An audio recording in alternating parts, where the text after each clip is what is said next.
Hi all, thank you for joining this lunchtime technology radar session, volume 26. I hope everybody has had a lovely week so far. My name is Zoe Christopher. I am employer brand and recruitment marketing for the UK. And if you aren't familiar with Thoughtworks, we're a global technology consultancy spanning 17 countries and over 10,000 employees. Just a few housekeeping rules. I'm sure you are all very familiar with Zoom webinar by now, but just to let you know, you're all muted. The chat is disabled, so please add your questions using the Q&A function. We'll allow time after the presentation for those questions. The session will be recorded and shared with you in the next week or so. And please select the CC button at the bottom of the screen if you'd like to see closed captions. So now over to you, James and Paddy, for the Tech Radar. Thank you. Thank you very much, Zoe. So yeah, welcome everyone. I think we'll do a quick introduction to myself and Paddy, and then we'll head straight into it. So welcome everyone, I'm James Lewis. I've been in Thoughtworks a little while now, about 16 and a half years. It's a bit like when you have kids, you know, you have to name the fraction of the year that you've been around. So 16 and a half years, I'm a technical director. Your guess is as good as mine as to what that means. I think it means that while I still write code, I also get involved a lot more with sort of advice and working with senior stakeholders, with our clients, with our customers, to work on strategy and the best way forward and that kind of stuff. So that's me. Over to you, Paddy. Hello, everyone. Thanks for joining us today. I'm Padmaja. I also go by the name Paddy. I'm an infrastructure consultant at Thoughtworks, and I've been with Thoughtworks for about 3 years now. And I work with a lot of our clients and customers with their platform teams, SRE or infrastructure team, defining their cloud strategy, platform strategy, etc. Cool. Thanks very much, Paddy. And I guess we'll just head straight into it. So the way this is going to work is we're going to do between us a brief introduction to how the radar gets created, what the radar is, briefly explore the metaphor and what the different parts of the radar mean, and then we'll dive straight into the individual quadrants. Paddy and I will each pick something or a number of items from each quadrant that we're interested in, and we'll talk to those, probably about 2 each, so 4 per quadrant.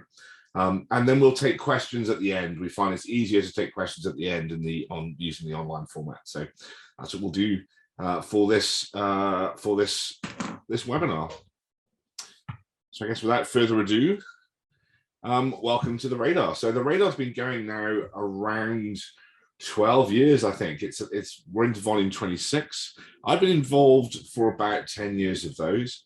Originally, the Tech Radar started, Thoughtworks Tech Radar started as a mechanism to help us scale, actually to scale information and knowledge across our organization. So to give you a bit of background, I guess, back in 2005 when I joined, we were no more than about 700 or so people globally. Still a fair few offices, but you know, way fewer people than we are now, which is around about the 11,000 mark. But still, at the time, even though we were a smaller number, we were experiencing, I guess, the growing pains of how do you make sure that teams all across the world understand what better practices other teams are using, or pass on the different techniques or experiences with different platforms or languages and so on. So that's where the radar really originated, is as a tool for helping us share information. And actually many of our clients use the tool in the same way. They actually have internal radars, they have their own personal radars, or they have organizational radars, which allows them to do a similar thing. If you want to talk to us about building your own radar, please drop us a line and we'd be happy just to have a chat and offer some advice and better practice as we found how to do it. So over time, I guess, we were using the radar internally, and then as so often happens, one of our salespeople accidentally, in air quotes, shared the radar with one of our clients, and they found it really useful. They found it an interesting insight into what we were doing globally, and I think and that has continued over the next sort of 10 years. People seem to find, organizations, technologists seem to find what we're doing quite interesting. And I think the reason is because it's a practitioner's view of the world. The radar is very much built from the ground up. So I'll come on to how we build the radar next. So in Thoughtworks, we have a group, like a subset of senior technologists called the Technology Advisory Board. And the Technology Advisory Board is made up of the heads of technology from our different regions, from our tech ops, from our sort of InfoSec teams, that kind of stuff. Plus a few hangers-on, I guess, like myself, who sort of get invited for some reason or other. Really, it's there to answer the question, how do we scale Rebecca Parsons, our CTO? She's selected a group of people that she turns to for advice on internal corporate strategy, internal technology strategy, and so on. And that's this group called the TAB, the Technology Advisory Board. We then have a subset of that called the Doppler group. We had to sort of distinguish them, who come together to create the radar. And this is who you can see here on in the deck. So in the top left, as I'm looking at it, is Rebecca Parsons, the CTO. Then we've got Martin Fowler, and then we have a number of others, including some heads of technology and some just additional advisory people like myself. And so what happens is every 6 months, traditionally every 6 months, we would spend about a month in our individual regions talking to our teams, understanding what they're doing, understanding what they're excited about in terms of technology. And then we would sort of gather all that information together on a regional basis. And then we would go and fly somewhere as a group, about 22, 23 of us. We'd fly somewhere for a week and we'd spend 4 days talking about every single item that we collected. That would normally take, as I say, about 4 days, very long days, admittedly, where we talk through. It's about 300 new items every time we get together. So that gives you some, I guess, idea of the amount of churn that's happening every 6 months. Every 6 months, there's 300 new things, not to mention the existing 100 things that are already on the radar as well. So we then whittle those sort of ideas down, we whittle all the items down, and we choose a final 100 or so. Obviously, during the pandemic, we had to adopt or adapt how we worked. So rather than everyone flying to one location, we went fully remote, backed by the most incredible spreadsheet I've certainly ever seen. And I've written some VB in my time, I'll let you know that. But an amazing spreadsheet, which allows us to actually operate in much the same way we did locally. So we were able to vote on which items, which blips, which items of technology we think should be in and out. We're able to raise our hands and discuss stuff. And so we use this spreadsheet, we go through it, and we come up with a finished product. What we're showing here is actually what we found. It's interesting to share this, I think.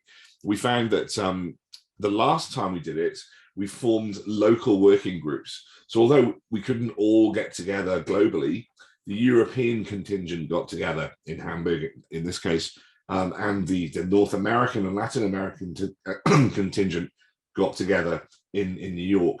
And so we had these sort of two different groups. And what we found, and I think this is interesting to share, is that the energy levels really went up again when we had people in the same place. And even though we weren't all together, you could still go out in the evening and have some dinner and talk about some interesting stuff. So I don't know if there's any learnings there for the folk on this in this webinar, but we certainly found that the energy was much greater when we managed to get that together again.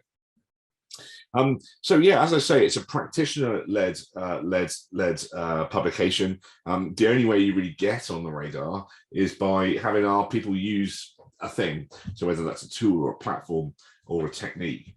You can't pay to be on here. You can't phone James up or drop me a line on LinkedIn and say, hey, I'd like to demo my really cool product. It really does come from practitioners. And that's why I think people find it so valuable. It's actually what's happening on over hundreds of our projects around the world at the moment. So I'm going to pause there and hand over to Paddy, who will talk through the radar metaphor for us. Thanks, James. So I'll give a brief overview of how the radar is organized. So we're going to be talking about what we call as blips. A blip is a technology or a technique, and they are categorized into quadrants and rings. Quadrants is, so we've got 4 quadrants here: techniques, platforms, tools, and then the last one is languages and frameworks. They are further categorized into rings. The rings represent adoption lifecycle, as in, when we say blip is in a ring, we are saying, how you or your organization should be approaching that technology or technique. The first ring is adopt. When a blip is in adopt, we feel strongly that the industry should be adopting them. We use them in a lot of our projects where we feel it's very appropriate. The second one is trial. We say that it's worth pursuing. So we say that, have a look at the tool, see how it's going to impact your organization and how you can build this capability. The next one is assess, a little bit more further away from trial, in the sense that explore it, understand how it works, and if it's going to be useful for your organization. The last one is hold. These are usually technologies or techniques that we've used in the projects, and we've identified some challenges. So we say that, use it with caution. Thanks, James. Okay, thank you for that. So I guess what we'll do is now move on to the first of our quadrants, I guess, Paddy, right? Yeah, Cool. More on to techniques. Yeah, so let's go on to techniques. And we've each, as I say, chosen something that we're interested in, or a couple of things we're interested in, or interested in sharing. We should point out here, and this is definitely relevant when we come to the tools quadrant, that we haven't used personally every single thing on the radar. This is sourced from all over the world, from 11,000 people, right? So the two of us as individuals presenting, we can't know everything about everything. So we've picked out a number of items that we're excited about, or have used, or enjoy talking about. And that's really the basis of how we're going to be selecting these things. So apologies if I don't know, when we get to tools, what the latest React state management framework is all about, because I'm not really doing much JavaScript. So yeah. Okay, so I'm going to start off with, I guess it's not quite the book, but a technique from some research in the book Team Topologies. So this is number 11, Team Cognitive Load. So if you haven't come across the book Team Topologies by Matt Skelton and Manuel Pais, it's, I think, one of the great pieces of research, or great pieces of writing that's been done about how we organize ourselves to get work done effectively, organize around flow efficiency. And I think it's one of the great pieces of literature over the last 10, 15 years for what we do. I personally think it's up there with the Accelerate book, which summarizes, the state of DevOps reports, which gives us a sort of factual, sort of peer-reviewed basis for choosing the practices that we choose around architecture and continuous delivery and so on. And up there with continuous delivery, which started us in a lot of ways thinking about how to think about getting software smoothly into production, and shift and left on things like testing. So Team Topologies is a book. However, we don't tend to blip books. It feels a bit weird. So what we do is we pick the techniques that we really like from the books. And this is where Team Cognitive Load comes in. So in Team Topologies talks about a number of different types of team structure that you can use to align yourself to deliver value effectively. Really what it gives us is, like, as practitioners, a ubiquitous language that we can use to talk to one another about team structure, about the teams that we're working on. And those different types of teams include value stream aligned teams, or stream aligned teams. This is where a team that's building a product maybe has a view of the customer, like like Jeff Bezos used to say, for Amazon's teams, always have a view of the customer, or touch point with the customer. We then have enabling teams. Enabling teams tend to be composed of those sort of more scarce resources, say, InfoSec engineers, or user research people, folk that, really we want to maximize the effectiveness of, and maybe use them as sort of consultants or enablers for other teams.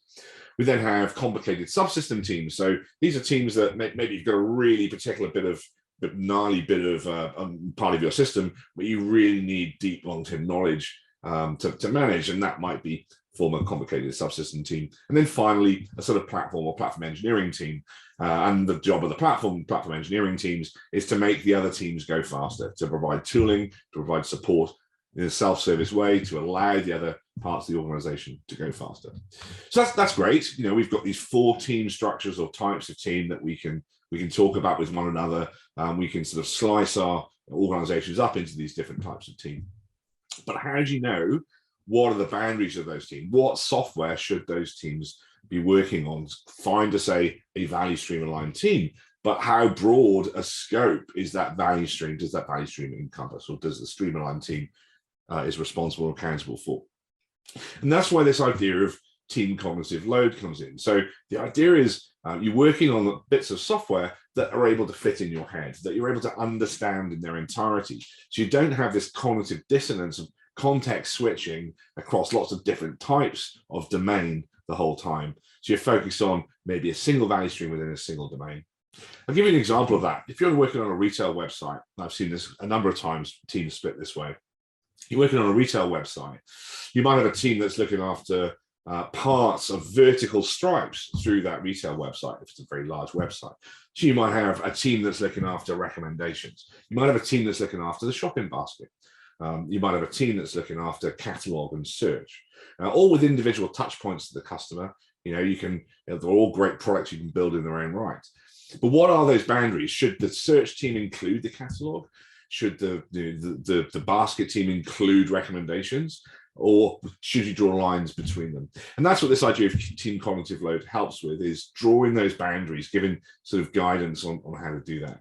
We had a question last night when we presented this in person about how, that's great, we've got these things, but how do you measure it, team cognitive load? And there are 2 ways, I think. I sort of pointed out in the book, they talk about the sort of qualitative approach, taking, sense checking, how do we feel, how easy it is to deploy things, how easy is it to work on these teams. And Paddy, I think you pointed out pretty, brilliantly that it was about also you can use quantitative approaches to, code complexity. Do we feel that technical debt is building up over time as well? So different approaches to measuring it. Really interesting technique that we can use to split our organizations up around products and to be able to talk to one another about these things. That's rather a long one. I'm quite excited about it. Over to you, Paddy. Thanks, James. I'm going to talk about definition of production readiness. We've placed it in the trial ring. I think it's an interesting one and very relevant for a lot of the organizations today, because a lot of them want to move to a model where if the development team is building an app, they should be running it.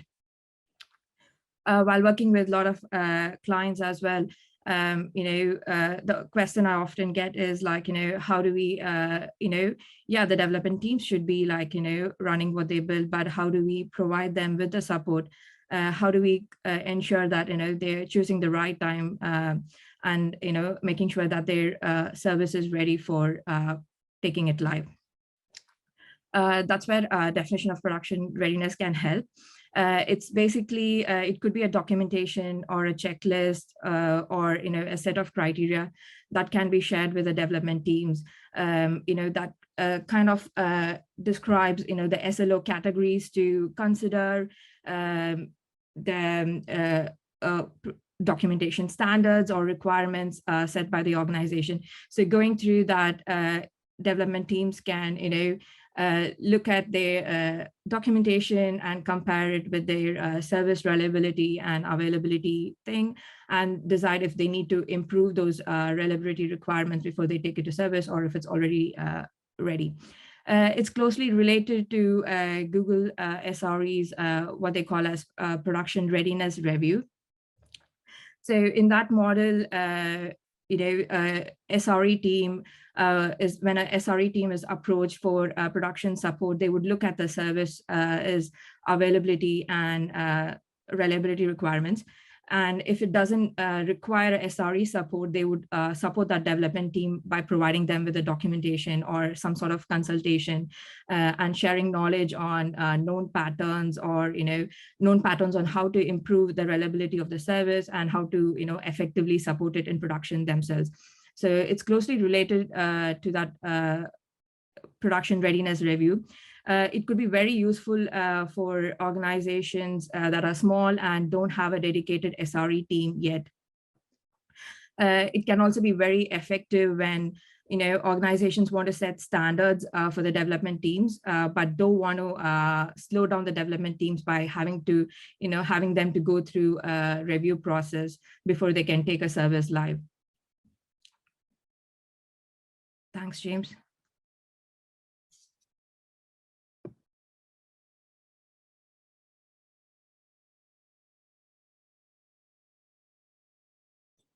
So I'm on mute and I'm changing slides when I shouldn't do. What's going on? Right, I'm off mute and I'm back on the right slide, so we're all good. So the next thing I'm going to be talking about is Cupid. So this is in here in assess in number 12. So I'll talk about Cupid first by talking about something else, right? Because Cupid is a response in some ways, one person's response in some ways to effectively something called the solid principles. So the solid principles were sort of defined in a book called Clean Code many, many years ago now. The solid principles have sort of formed the basis by which we think about how to write good, well-structured, well-factored, object-oriented software, object-oriented code. The solid principles, to the point where up until fairly recently, the solid principles were a core part of our interview process. We would expect people to write code according to sort of clean code standards and that sort of thing. The solid principles, they're single responsibility. Code should have a single responsibility. They should follow the open close principle, so open to extension, close to modification, the list off substitution principle, interface segregation, dependency injection, blah blah blah. Now the thing is with the solid principles, I think we've all seen code that would sort of on the surface tick all the boxes, right? It would follow the solid principles and it would be in theory clean code. Yet at the same time is a nightmare to work with. So I think that's one of the things we found, so that over time, the solid principles are a great basis to start, but they don't necessarily make code that's great to work with as a developer. And I don't know about you out there, but as a developer, there's nothing better than actually working with a code base, which is a pleasure to be in, a pleasure to be around, a pleasure to change, a pleasure to add to, to refactor and so on. And so the Cupid properties, if you like, or characteristics, have been sort of proposed by Daniel Terhorst North as an alternative to solid, if you like. So, and what I like about the Cupid principles is that, the Cupid characteristics or properties for joyful coding is what is how Daniel talks about these. Is that they're inclusionary. They're not principles in the sense of we are either following the principle or not. We're either in the club or out of the club.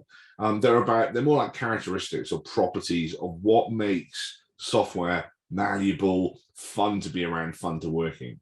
And if I think back to when I wrote up the microservices characteristics way back in 2014 now with Martin Fowler, we deliberately talked about characteristics or properties over principles. So we sort of said, these are the things we're seeing out there that are making these architectures successful. People like Netflix are successful with microservices because they're following, they have this displaying these characteristics. Similarly with the Guardian newspaper group, similarly with many investment banks and so on. So the software they were writing had these characteristics. And that's why I like this idea of Cupid and where Daniel's going with Cupid. There is a website up, cupid.probably.io, don't know. Anyway, what are the Cupid principles? So the Cupid principles are software should be composable. That is, it should be, which takes into account sort of decoupled and cohesive, but able to be plugged together easily. So if you like following the fluidity principle from the principles of product development flow. And they should follow the Unix philosophy. So for example, the Unix philosophy talks about things doing one thing and one thing well. The principle of least surprise, which is the next one of the Cupid characteristics, predictable. The software should do what you expect it to do and no more. It should be idiomatic to the language you're working in. So, for example, Python, idiomatic Python is a joy to be around. So idiomatic Java, idiomatic C# can be a joy to be around. I'll pause there and for the laughter to subside in the background. But idiomatic Python is a joy to be around. And then finally, D, domain-based. We should be thinking about representing the domain in our code. And these days, in 2022, that's not a new idea. But actually, back, when I was working myself with Daniel, we would often find that the domain was nowhere near. There was nowhere near any representation of the domain in your code base. Everything would be a list of objects or a hash map, etc., etc., etc., rather than maybe a list of addresses or an address list object. So what I really like about this personally is that this, for me, I think is almost like a culmination of Daniel Tehersnorth's sort of 30-year journey in software engineering, software development. He's a very deep thinker and always has been, has contributed a lot over the years, behavior-driven development, for example. But I sort of see this as sort of not the end point, but certainly, an expression of all the sort of things he's learned about how to make code a joy to be around, how to make systems fun and interesting, and easy to work with. So that's Cupid, number 12 in Assess. Over to you. Thanks, James. So the next one is Service Mesh without sidecar, number 15, and it's been placed in the Assess ring because I know, like a lot of my colleagues, clients are excited by this one. So service meshes help with service-to-service communication. So they extract the logic away from the services and then abstracts it as an infrastructure layer. Like popular service meshes that we have right now is Istio, which is open source, Console from HashiCorp. These service meshes, in addition to taking care of service-to-service communication, they can also do a lot of the other cross-functional requirements for us, like observability, security, access management, etc. The current implementation we see with service mesh is that they are implemented as a reverse proxy, and they're often introduced as a sidecar. So each service or each container has its own sidecar, and all the service-to-service communication goes through this. It works well and it's very good, but as the microservices grows, as the number of services grow, it is very expensive and it is a management overhead because if you have like 50 services, then we have 50 sidecars with it to manage. And a recent development that we're seeing is that with BPF, which stands for Extended Berkeley Packet Filter, it's possible to implement service mesh without sidecar.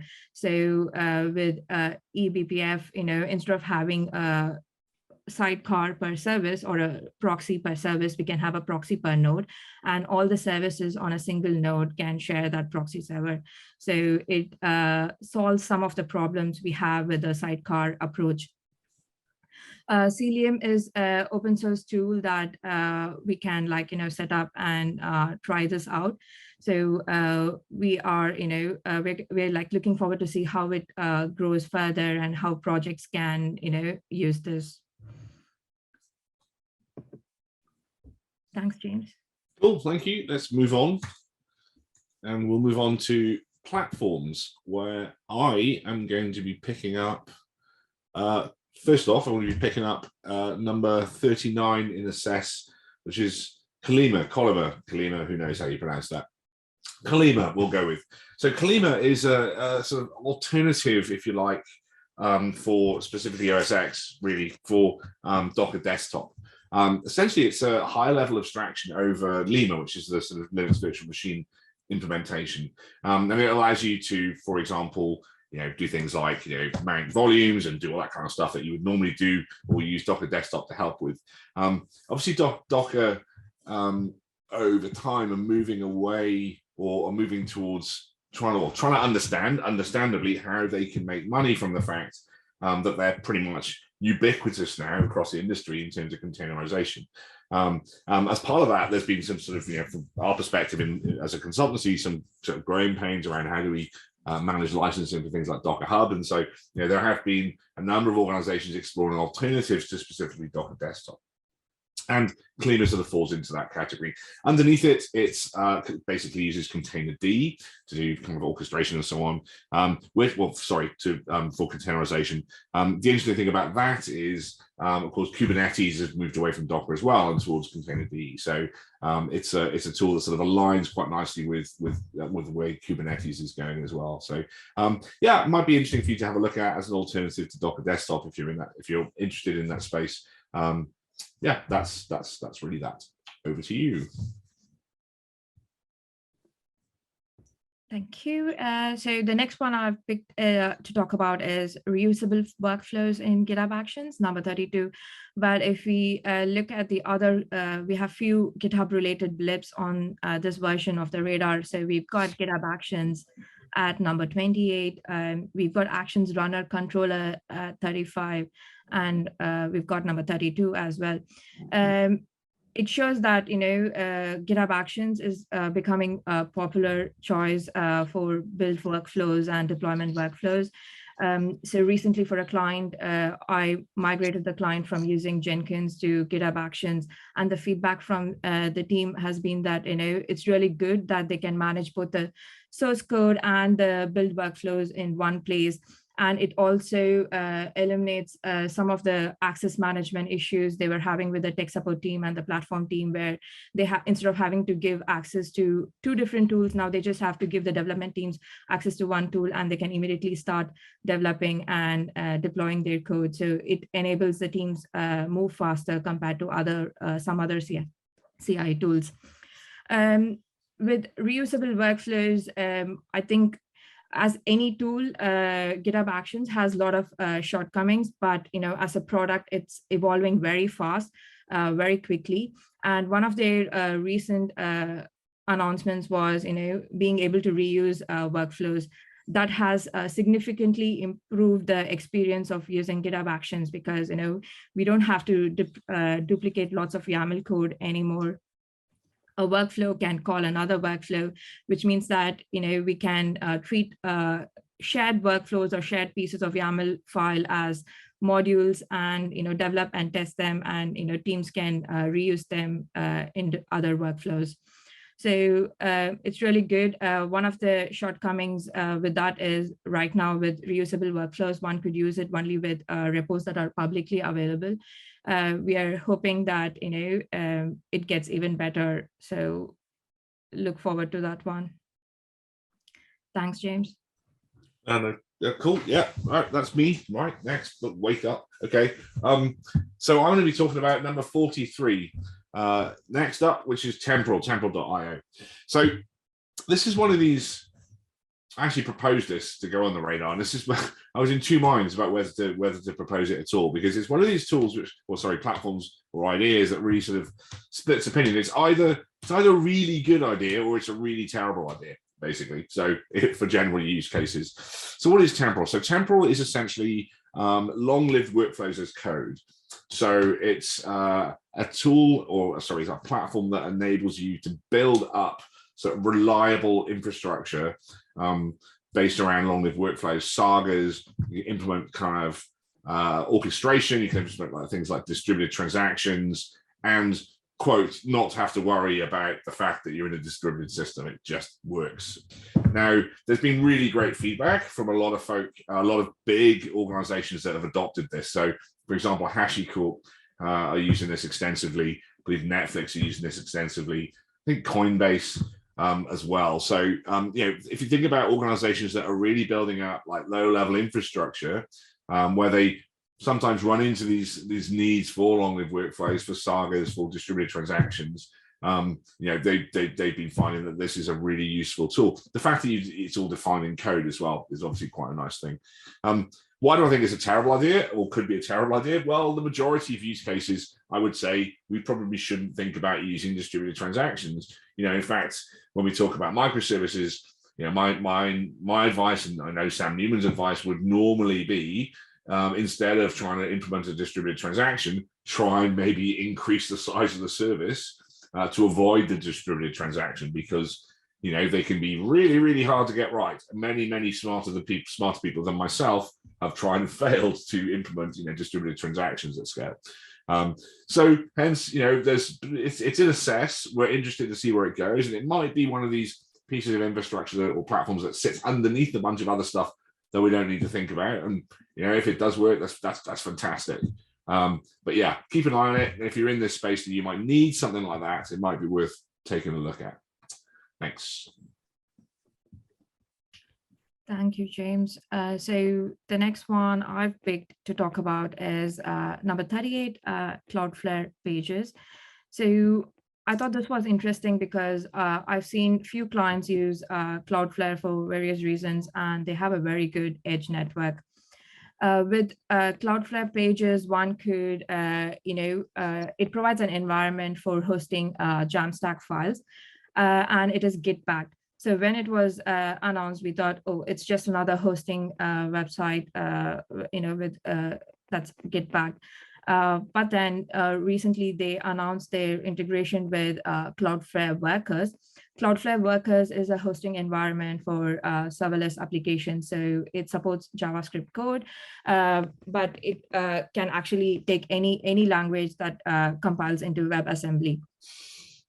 So with this integration and along with Cloudflare's key value store, it becomes a very good platform for full stack development. And that combined with the edge network, it can turn out to be a very powerful platform. So have a look at it. We are excited about this one.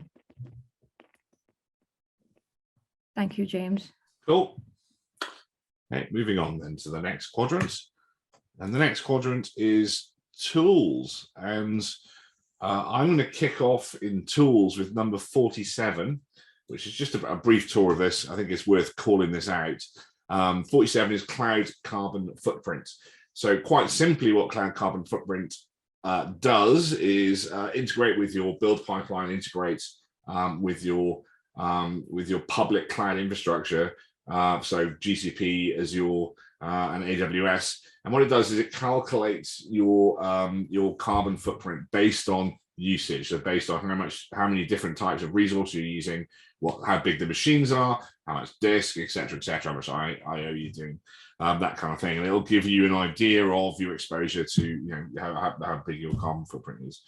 I think also what's quite exciting about this is it also uses, it's one place which it'll take the individual cloud providers' recommendation engines about reducing costs and so on, and it'll give you recommendations on reducing your carbon footprint in the cloud based on that. So how can you maybe reduce usage of or drop a particular kind of like box size or memory size, or reduce the amount of disk or number of instances you're using, which both will save you money, but also obviously very importantly where we are at the moment globally will help us to keep our resource usage to a minimum. So I think this is one of those things, it's almost a no-brainer to have it running, really, if you're in the public cloud.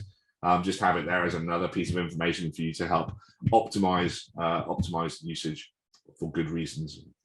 Okay, thank you, and over to you. Thank you, James. So the next one I picked is number 49, Cubescore, which is in trial. That's because we use it in few projects and we think it's a very good static analysis tool. Like any other static analysis tool, Cubescore has a set of predefined rules. It compares the Kubernetes object definitions against those rules and highlights any risks or any issues we might have. So to give some examples, it can pick up on containers running with root privileges, resources having no limits defined on them, etc.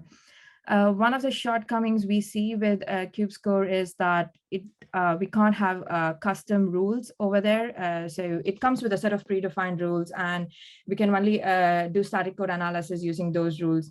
So what our teams usually do is they supplement that with ConfTest, which is also another tool in our radar.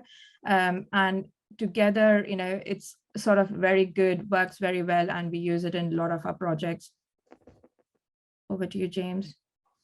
Thanks. Yeah, I think this is a really interesting one actually, because it came up when we were talking in the meeting around things like open policy agent, policy as code, the idea of architecture fitness functions, being able to have executable checks in your code base and your build pipelines against various different types of things.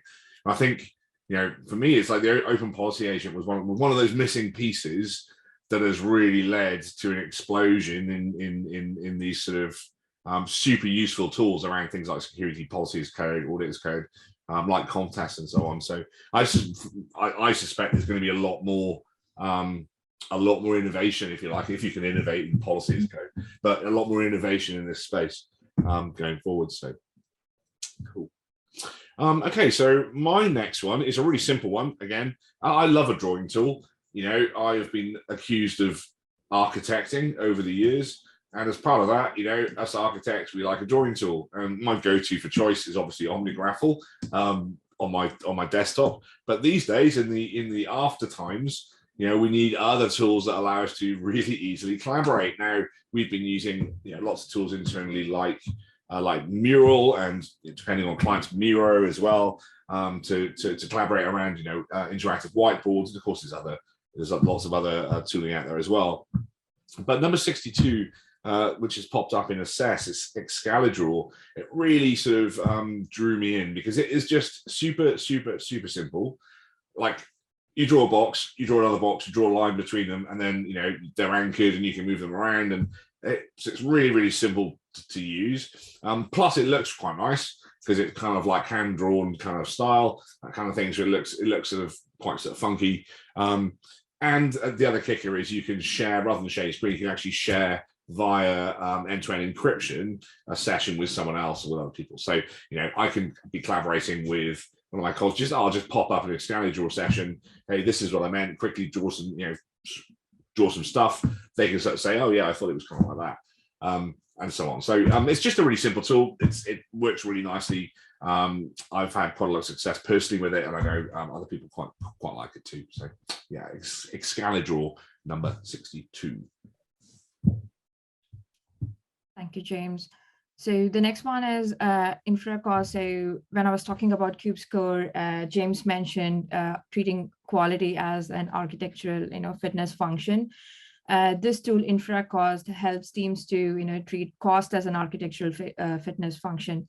So what it does is, it can be used with Terraform, which is infrastructure as a code tool. And by inspecting the code, InfraCost can, provide how much the cost estimate is going to be for that infrastructure being provisioned. So with InfraCost, we can empower our teams to own and manage the cloud cost, and also, drive and design and build cost-effective solutions on the cloud.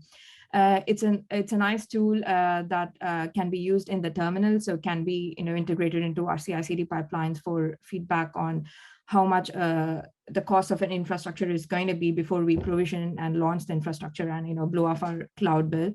It can also be used in pull requests in the form of GitHub Actions, which was another blip we discussed. So teams can use it as part of their pull request review process. We think it's a really nice tool. It comes with an API that queries the latest costs and feedbacks on it. So with this, teams are going to be real-time feedback on, what the cost of the infrastructure is.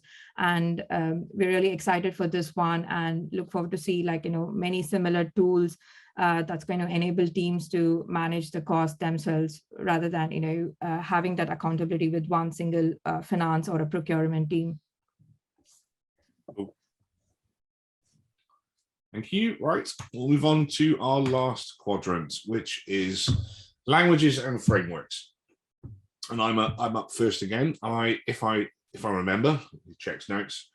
I'm going to pick up number 88, Shedlock, which is another another framework actually that falls into the category, a bit like Temporal, of just because you can doesn't mean you should, if you like. So Shedlock is quite a simple idea, really. It's a tool for managing distributed locks. across Java well, it's a Java framework. So if you're in Java and you need a distributed lock, shared lock is potentially a framework for you. So it doesn't do full kind of orchestration or scheduling or anything like that. It's literally just a lock. But the cool thing is that the underlying implementation will take care of the consensus protocol you need at scale to manage distributed locks. It also means you don't need to maybe install lots of big infrastructure like console, these kinds of things, which you might have knocking around anyway, but if you don't need it, they can be a bit of a rascal to operate. So, something that's a bit simpler, maybe shared lock with backed by something like Redis or something, might be the sweet spot. And again, we did this talk last night in the Thoughtworks office, and I came to this point, and then I realized that for some reason I was advocating for a global lock, which is not something I thought I'd ever be doing, but here we are. It's an interesting tool if you need it. If you don't, probably don't bother. Over to you, Paddy. Thank you. So the next one, I'm going to talk about another tool, that's going to help with keep maintaining quality. So test containers. So test containers helps with integration tests. One of the tricky bits with integration tests is provisioning, getting that environment set up with all the external components to an application and its dependencies. Test containers is a Java library, so it provides lightweight throwaway instances of popular databases, queuing technologies and stuff. So teams can quickly set up environment using test containers and do the test, and then they can destroy the environment. And because it's available as a Java library, it's very easy to use. And we use it a lot in our projects, and it's almost like a sensible default for our projects whenever it's appropriate. Thanks, James. Yeah, it's one of those. It is properly sensible default, isn't it? And I think for me, what I quite like about test containers is it solves that problem of having to go outside your tests to manage to do stuff. Where you have to have a whole bunch of scaffolding that executes before you then get to run your test. You can actually run all that scaffold, all that infrastructure from within your test. So yeah, super useful. So I'm going to pick up I think it's my last item actually, number 92, WebAssembly, which is kind of a bit close to my heart at the moment. So WebAssembly, we probably all know, it's this idea that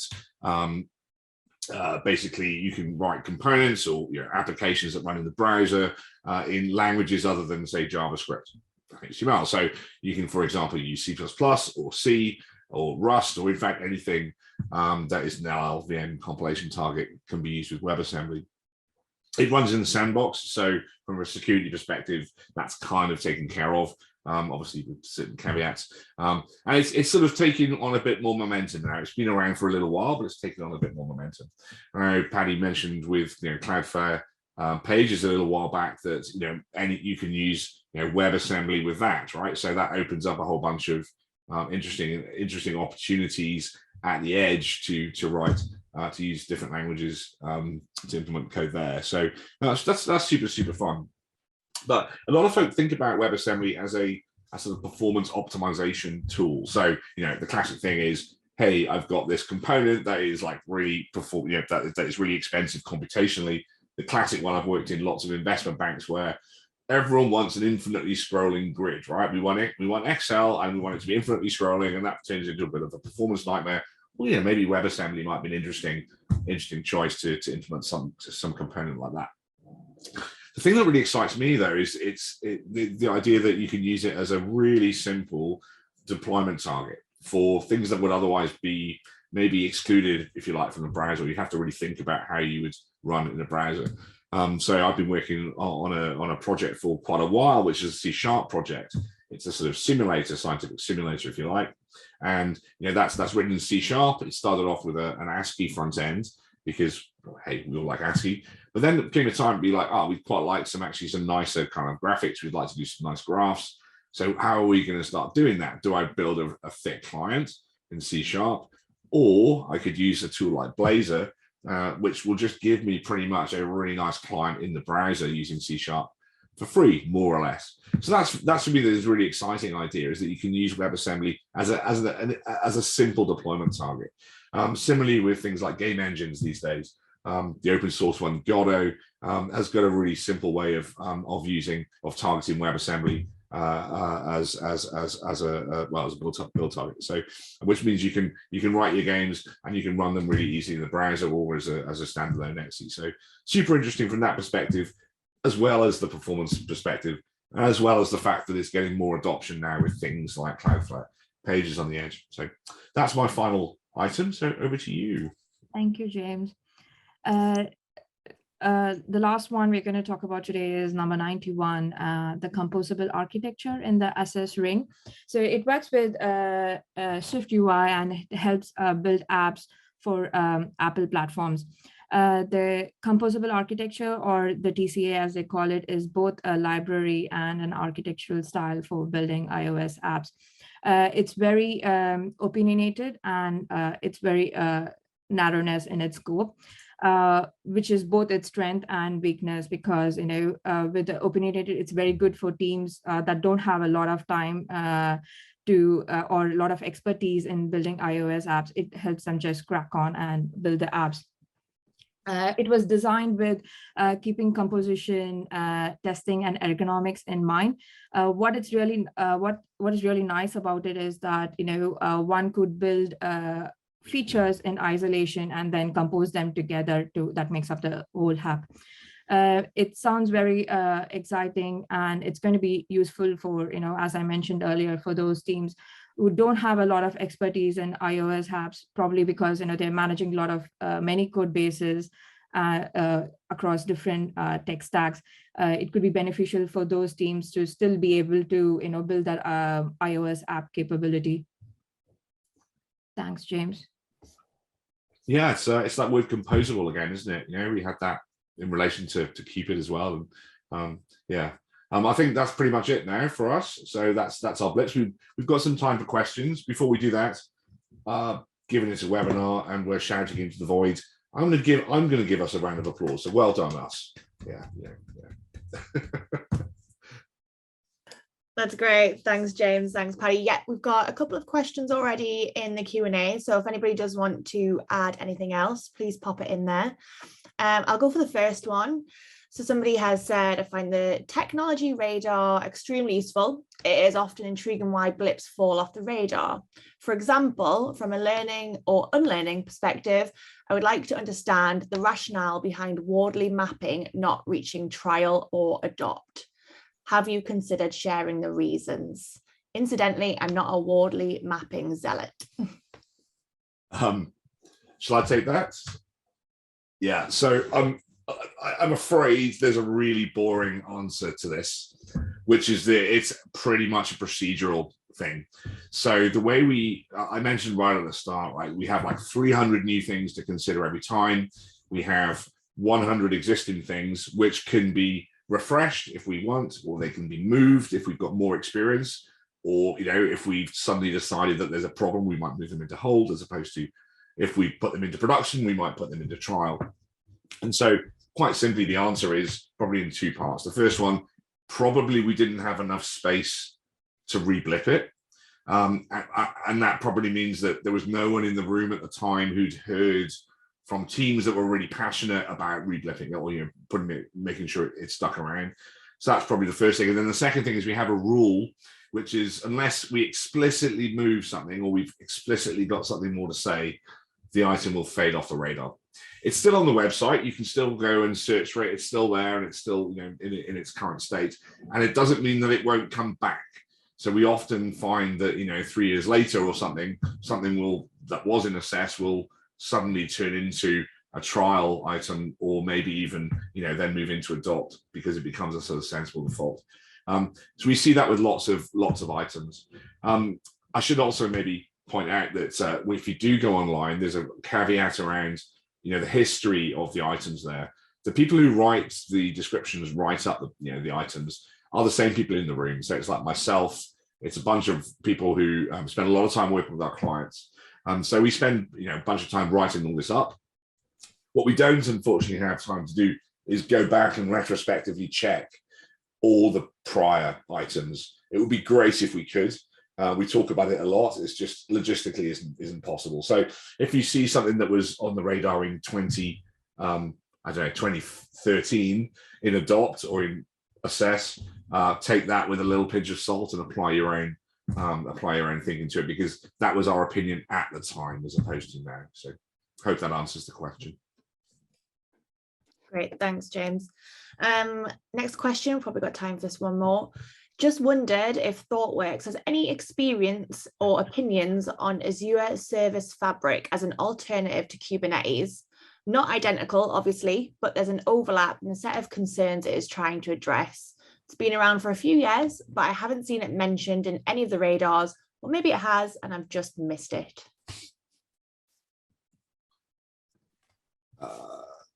Paddy, do you have any experience with Azure Service Fabric? No, unfortunately not. So I worked with a lot of clients working different Kubernetes or different platforms from AWS, but not Azure Service Fabric to share any experience or opinion on it. Yeah, I'm afraid I can only talk very broadly or very generally as well about it. I mean, my understanding, if I remember, and my memory is not as great as it was now that I'm getting a bit older, I believe Azure Service Fabric is a sort of evolution of something that was called Project Orleans from a long time ago, which is a kind of almost actor-based choreography or service choreography model. I think that's the case, and it's the sort of the current implementation of it. If I'm right, and if it's the thing I'm thinking of, I think it's exciting because it allows you to extend your control plane into an organization, right? So it allows you to actually stand up, your private cloud, but basically using the Azure, the set of Azure services that you can use in the public cloud. I believe that's the right tool, or that's the right platform. If so, I think that's quite. If I'm right, I think it's quite an interesting idea, because it's a differentiator against some of the the AWS offerings around running your data center locally or running AWS services locally. Because my understanding with AWS is you're still going to need a connection to essentially the control plane. That's going to be running on the public cloud. Whereas I believe with Azure Service Fabric, you get to run the whole thing locally, which means you don't have that.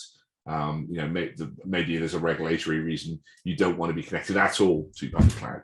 So I might be talking about a different platform altogether. If I am, apologies, and you can substitute the name for that platform for what I just said, and it will be apologies for not answering the question. But otherwise, hope it was useful. Thanks, James. And just final quick one. In reply, have you considered or do you consider moving the tech radar to GitHub as a living tech radar? That's actually a really cool idea. I've not heard that proposed. Now, saying that, there are a number of options for hosting your own tech radar, right? So we have published there is a repo, public repo, which you can fork, which allows you to publish your own tech radar. I know Zalando also have an open source project you can use to publish your own tech radar. The other thing is, I think Spotify's open source developer experience platform called Backstage has a plugin for building your own tech radar as well. So if you want to do that as a living thing for your teams, then that's a really cool way of doing, or really interesting way of doing it. In terms of, for us, the tech radar for us is deliberately a point in time. We deliberately say it's a 6 month, it's a perspective every 6 months on the stuff that's been happening since. And I think that's part of its usefulness, actually. I think part of the fact that people find it interesting is to understand what has changed, where have things moved in the intervening period. So I'm not saying we would never do that. I suspect it would be an and. I suspect we would want to publish the 6 monthly version to give us that perspective, but then there might be the opportunity to do a living one as well. So thanks for a great suggestion. Thank you. Great. Thanks, James. Thanks, Paddy. I think we're bang on time finishing here. So thanks for delivering the latest version of the Tech Radar. And thanks everybody for joining. As James said, the radar's being used to help organizations build their own tech radars. So if you are interested, please get in touch and we can perhaps bring that to your office. We will be sharing this recording in the next week or so, so please keep an eye out on your inboxes and we'll be in touch shortly. So thanks very much. And thanks again, James and Paddy, for that. It's been great today. So thank you. Thank you. Thanks. Bye, everyone. Thanks. Bye-bye.